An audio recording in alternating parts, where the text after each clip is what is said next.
News కి స్వాగతం. కడప నగరం ఎర్రముక్కపల్లి విశ్వనాథపురం మధ్య ఉన్న రైల్వే అండర్ బ్రిడ్జ్ నిర్మాణాన్ని పూర్తి చేసేందుకు తక్షణమే నిధులు కేటాయించాలని డిమాండ్ చేస్తూ సిపిఎం పార్టీ ఆధ్వర్యంలో పెద్ద ఎత్తున పోరాటాలకు సిద్ధమవుతున్నట్లు ఆ పార్టీ నగర కార్యదర్శి ఏ రామ్మోహన్, పార్టీ నగర నాయకులు నరసింహ తెలియజేశారు. కడప నగరంలోని మృత్యుంజయ కుంటలో ఉన్న సిపిఎం పార్టీ కార్యాలయంలో ఏర్పాటు చేసిన విలేకరుల సమావేశంలో వారు మాట్లాడారు. ఈ సందర్భంగా రామ్మోహన్ మాట్లాడుతూ గత ఏడాదిన్నర నుంచి పెండింగ్ లో ఉన్న రైల్వే అండర్ బ్రిడ్జ్ నిర్మాణాన్ని పూర్తి చేసేందుకు నిధులు కేటాయించకపోవడం సమంజసం కాదన్నారు.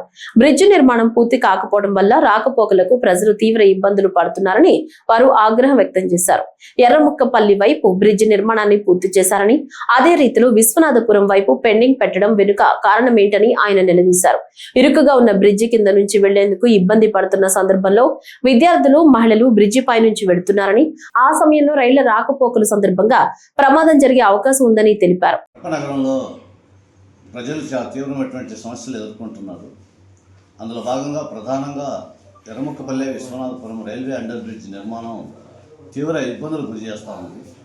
గతంలో అనేక సార్లు ఆ రైల్వే అండర్ బ్రిడ్జ్ నిర్మాణం పెండింగ్లో ఉన్న సందర్భంలో పూర్తి చేయాలని అనేక మంది అధికారులకి విజ్ఞప్తి చేశాం. కార్పొరేషన్ అధికారులు, రైల్వే అధికారులు, రెవెన్యూ అధికారులు నిర్లక్ష్యం చేస్తూ ఉన్నారు. 2024 ఆగస్టులో ప్రారంభించినటువంటి బ్రిడ్జి ఇప్పటి వరకు పూర్తి కాకపోకుండా పెండింగ్లో పెట్టారు. దీనికి ప్రధాన కారణం విశ్వనాథపురం వైపు ఉన్నటువంటి భూమిని సేకరించి వాళ్ళకి పరిహారం ఇచ్చి వాళ్ళని ఖాళీ చేయించడానికి అధికారుల యంత్రాంగం సీరియస్గా ప్రయత్నం చేయట్లేదు. ప్రజలేమో మేము ఖాళీ చేయడానికి సిద్ధంగా ఉన్నాం, ప్రభుత్వం మాకు పరిహారం ఇవ్వాలని చెప్పి అడుగుతూ ఉన్నారు. కానీ పరిహారం ఇవ్వడానికి ప్రభుత్వం దగ్గర డబ్బులు లేవని సాకులు చెప్తున్నారు. వందల వేల కోట్ల రూపాయలు ఖర్చు పెట్టినటువంటి కార్పొరేషన్ యంత్రాంగం, రెవెన్యూ అధికారులు, రైల్వే అధికారులు ఈ బ్రిడ్జి నిర్మాణానికి ఎందుకు నిధులు కేటాయించడంలో నిర్లక్ష్యం చేస్తున్నారని సిపిఎంగా మేము అడుగుతా ఉన్నాం. ఈ సమస్య పరిష్కారం కోసం సిపిఎం పార్టీ ఆధ్వర్యంలో రైల్వే అండర్ బ్రిడ్జ్ దగ్గర ఆందోళన చేశాము. అక్కడ సంతకాల సేకరణ కూడా ప్రజల నుంచి పెద్ద ఎత్తున సేకరించాము. సంతకాల సేకరణ కాపీలు జిల్లా కలెక్టర్ గారికి కూడా అందజేశాము. అప్పటికి కూడా ఎవరైనా స్పందిస్తారో అని చెప్పి వేసి చూసాం. గత్యంతరం లెక్క ప్రజలు తీవ్ర ఇబ్బందులు పడుతున్నారు. చిన్నపిల్లలు, మహిళలు, వృద్ధులు విశ్వనాథపురం వైపు నుంచి ఎర్రముక్కపల్లి వైపు రాకపోకలకు చాలా కష్టాలు పడాల్సినటువంటి పరిస్థితి వస్తూ ఉంది. అనేక మంది ప్రజలకు అక్కడ గాయాలు అవుతున్నాయి, దెబ్బతింటున్నారు, వెన్నుముక విరిగిన సందర్భాలు ఉన్నాయి. ఇన్ని రకాల ఇబ్బందులు పడుతున్నా పాలకులేమో పట్టనట్టు వ్యవహరిస్తున్నారు. అందుకోసం సిపిఎం పార్టీ ఆధ్వర్యంలో ఈ పోరాటాన్ని తీవ్రతరం చేయాలని చెప్పి నిర్ణయించడం జరిగింది. అందులో భాగంగా ఈ నెల 10వ తేదీన రైల్వే అండర్ బ్రిడ్జ్ వద్దనే అన్ని రాజకీయ పార్టీలు, ప్రజా సంఘాల ఆధ్వర్యంలో ఆ ప్రాంతంలో ఉన్నటువంటి ప్రజలతో కలుపుకొని ఒక రౌండ్ టేబుల్ సమావేశం నిర్వహించాలని చెప్పి పార్టీ నిర్ణయించింది. రౌండ్ టేబుల్ సమావేశం తర్వాత కూడా స్పందించకపోతే ఫిబ్రవరి 17వ తేదీ నుంచి రైల్వే బ్రిడ్జ్ వద్దనే రిలే నిరాహార దీక్షలు చేపట్టాలని సిపిఎం నిర్ణయించింది. అప్పుడు కూడా సమస్య పరిష్కారం చేయడానికి నిధులు కేటాయించడానికి అధికారులు ముందుకు రాకపోతే ఈ నెల 23వ తేదీ నుంచి నిర్వాధిక నిరాహార దీక్ష చేపట్టాలని సిపిఎం పార్టీ నాయకత్వం నిర్ణయించింది.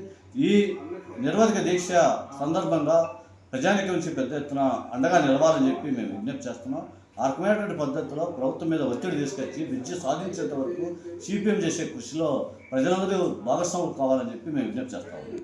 జిల్లాలో అన్యాక్రాంతం అవుతున్న అటవీ భూములను పరిరక్షించేందుకు జిల్లా యంత్రాంగం అన్ని రకాల సామాజిక అంశాలను పరిగణలోకి తీసుకుని చట్టపరంగా న్యాయబద్ధమైన చర్యలు తీసుకుంటుందని జిల్లా కలెక్టర్ డాక్టర్ శ్రీధర్ చేరుకూరి పేర్కొన్నారు. బుధవారం సాయంత్రం కలెక్టరేట్లోని బోర్డు మీటింగ్ హాల్లో ప్రొద్దుటూరు అటవీ రేంజ్ పరిధిలోని రామేశ్వరం పరిధిలో అటవీ భూములను స్వాధీనం చేసుకుని నిర్మించిన అక్రమ కట్టడాలను తొలగించే చర్యల ప్రణాళికకు సంబంధించి జిల్లా కలెక్టర్ శ్రీధర్ చెరుకూరి జిల్లా ఫారెస్ట్ అధికారి వినీత్ కుమార్ తో కలిసి సమీక్షా సమావేశం నిర్వహించారు. ఈ సందర్భంగా జిల్లా కలెక్టర్ మాట్లాడుతూ ప్రొద్దుటూరు మండలం రామేశ్వరం పరిధిలోని పెన్నా నది పరివాహక ప్రాంత అటవీ భూములు అన్యాక్రాంతానికి గురవుతున్నట్లు లోకాయుక్త ద్వారా అందిన నోటీస్ ప్రకారం అటవీ చట్టం 1882 మేరకు ఆక్రమణలో ఉన్న మొత్తం 1044 ఎకరాల అటవీ భూములను తిరిగి ప్రభుత్వం స్వాధీనం చేసుకునేందుకు చట్ట ప్రకారం చర్యలు తీసుకునేందుకు సన్నాహాలు చేయడం జరుగుతోందన్నారు. అటవీ భూములను కొందరు అన్యాక్రాంతం చేస్తూ అక్రమ కట్టడాలను నిర్మిస్తున్నారని, రెవెన్యూ అధికారులను సైతం కనుగప్పి రిజర్వ్ ఫారెస్ట్ పరిధిలోని భూములను సొంతం చేసుకుంటున్నారని కొంతమంది లోకాయుక్తలో ఫైల్ చేయడం జరిగిందన్నారు.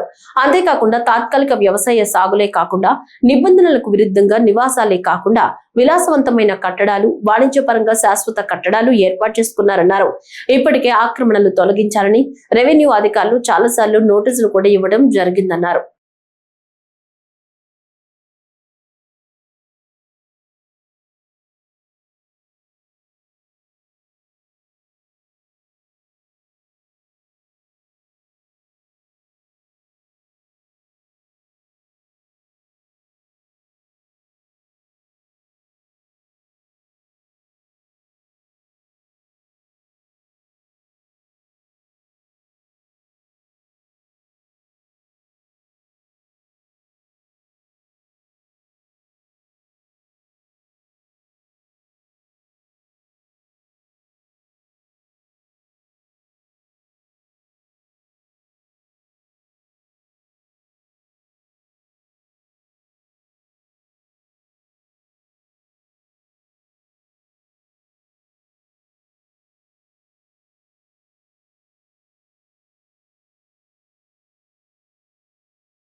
కడప ఆర్ట్స్ కళాశాల సమీపంలో నిర్మిస్తున్న స్టార్టప్ కడప సెంటర్ నిర్మాణ పనులను వేగవంతం చేయాలని కడప జిల్లా కలెక్టర్ శ్రీధర్ ఆదేశించారు.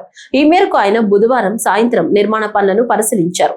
నిర్మాణంలో ఉన్న P4 స్టార్టప్ కడప సెంటర్ నిర్మాణ పనుల పురోగతిని, నాణ్యతలు ఎలాంటి రాజీ లేకుండా పనులు వేగవంతంగా పూర్తి చేయాలని సంబంధిత ఇంజనీరింగ్ అధికారులను కలెక్టర్ ఆదేశించారు.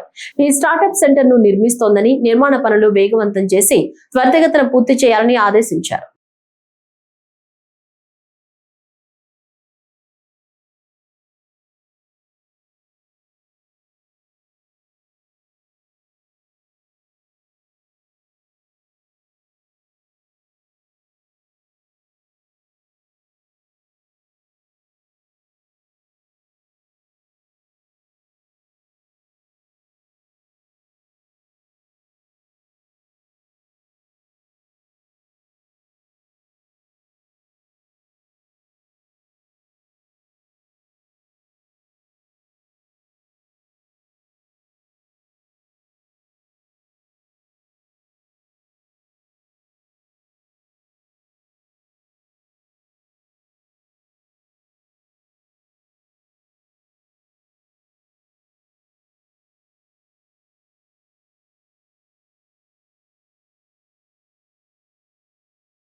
తాను తనిఖీల కోసం వెళితే దిగువ సిద్ధవటంలో ఓ రేషన్ డీలర్ షాప్ మూసి వెళ్లాడని AP food commission chairman Vijay Pratap Reddy తెలిపారు. ఈ రోజు ఆయన తనిఖీలకు వెళ్లగా రేషన్ షాపులను మూసి వెళ్లారని చెప్పారు. తన పర్యటనలో అధికారులు మొత్తం ఉన్న రేషన్ దుకాణదారులు వారు అవినీతికి పాల్పడుతున్నారని భయపడి దుకాణాలు మూసివేశారని మండిపడ్డారు. ప్రతి స్కూల్లోనూ పిల్లలకు నాణ్యమైన భోజనం అందించాలని ఆయన కోరారు. అప్పుడు పిల్లలు చక్కగా చదువుకుని ఉన్నత స్థానాలకు చేరుకుంటారన్నారు. ప్రతి పాఠశాలలో పిల్లలకు ఎంత మొత్తంలో ఫుడ్ ఇవ్వాలనే డిస్ప్లే బోర్డులు ఏర్పాటు చేయాలని కోరారు. మేము వస్తున్నామని చెప్పేసి ఆటోమేటిక్ గా అందరూ అది షాపులన్నీ మూసేసి అట్లా రేషన్ షాపులు మన దిగువ సిద్ధవటం అక్కడ రేషన్ షాప్ మూసేయడం జరిగింది.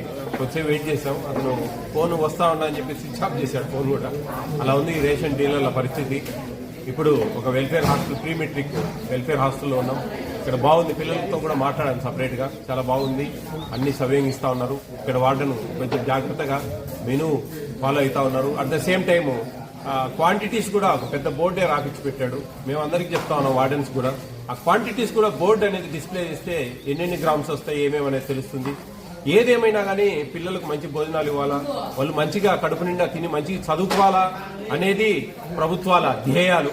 ఆ ధ్యేయాలను నిలబెట్టుకొని నేషనల్ ఫుడ్ సెక్యూరిటీ యాక్ట్ అనేది ఒక యాక్ట్ ఉంది.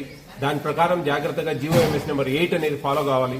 దాని ప్రకారం క్వాలిటీ అండ్ క్వాంటిటీ చెక్ చేసుకుంటా వార్డెన్స్ నిబద్ధతతో జాగ్రత్తగా పనిచేసి పిల్లలకు సవ్యంగా భోజనాలు పెడితే వాళ్ళ భవిష్యత్తు బాగుంటుంది. వాళ్ళు మంచిగా భోంచేసి మంచిగా చదువుకొని వాళ్ళ జీవితాలకు మంచి మార్గాలు వేసుకుంటారని దీనివల్ల ఉపయోగపడుతుందని తెలియజేస్తా ఉన్నా. థ్యాంక్ యూ అన్న. తాను ఈ ఏడాది ఏకశిలా నగరం ఒంటిమిట్టలో జరిగే వార్షిక బ్రహ్మోత్సవాలకు వస్తానని ప్రముఖ నిర్మాత నటుడు బండ్ల గణేష్ పేర్కొన్నారు. సంకల్ప యాత్రలో ఆయన చేస్తున్న పాదయాత్ర ఒంటిమిట్టకు చేరుకుంది. అక్కడ ఏర్పాటు చేసిన విలేకరుల సమావేశంలో ఆయన మాట్లాడారు. ఆ దేవదేవుని దర్శనం తర్వాతే మిగతా ఆలయాలను దర్శిస్తానని ఆయన తెలిపారు. కడప జిల్లా రాళ్ల సీమ కాదని రతనాల సీమని పాదయాత్రలో తాను స్వయంగా చూశారన్నారు.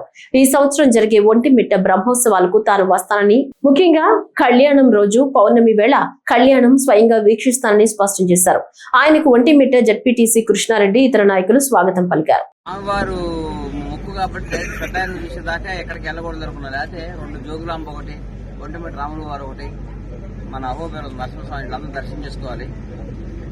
వీడు చూసుకొని కొండ నుంచి డైరెక్ట్ గా మరి వీలైతే ఇటు రావటమో లేకపోతే తర్వాత ఒక గ్యాప్ లో వచ్చి మళ్ళీ దర్శనం చేసుకుని వెళ్తాం.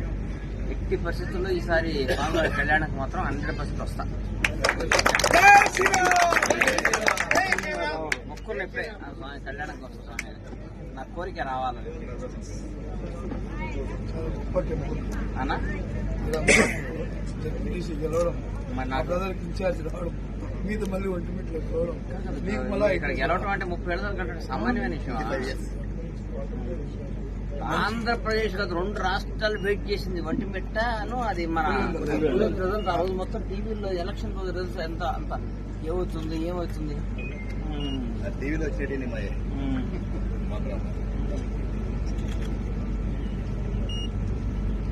కడప పట్టణంలో విషాదకర ఘటన చోటు చేసుకుంది. సోషల్ మీడియా రీల్స్ కోసం ప్రాణాలతో ఆటలాడిన యువకుడు ప్రాణాలు కోల్పోయాడు. కడపకు చెందిన ముబారక్ అనే యువకుడు ఇన్స్టాగ్రామ్ రీల్స్ కోసం బైక్ స్టంట్స్ చేస్తూ ప్రమాదానికి గురయ్యాడు. నిన్న తెల్లవారుజామున సుమారు 1 గంట సమయంలో ఈ ఘటన చోటు చేసుకున్నట్లు సమాచారం. కడప పట్టణంలోని ఎయిర్పోర్ట్ రోడ్డుపై 2 యువకులు స్కూటీపై వెళుతూ రీల్స్ కోసం స్టంట్స్ స్కేటింగ్స్ చేస్తుండగా అదుపు తప్పి కింద పడిపోయారు. ఈ ప్రమాదంలో ముబారక్ అక్కడికక్కడే మృతి చెందగా మరో యువకుడు తీవ్రంగా గాయపడ్డాడు. గాయపడిన యువకుడిని మెరుగైన చికిత్స కోసం బెంగళూరుకు తరలించినట్టు తెలుస్తోంది. ఈ ఘటనపై పూర్తి వివరాలు ఇంకా తెలియాల్సి ఉంది. పోలీసులు కేసు నమోదు చేసి దర్యాప్తు చేపట్టారు. సోషల్ మీడియా రీల్స్ కోసం ప్రమాదకర స్టంట్స్ చేయొద్దని పోలీసులు యువతకు హెచ్చరికలు జారీ చేస్తున్నారు.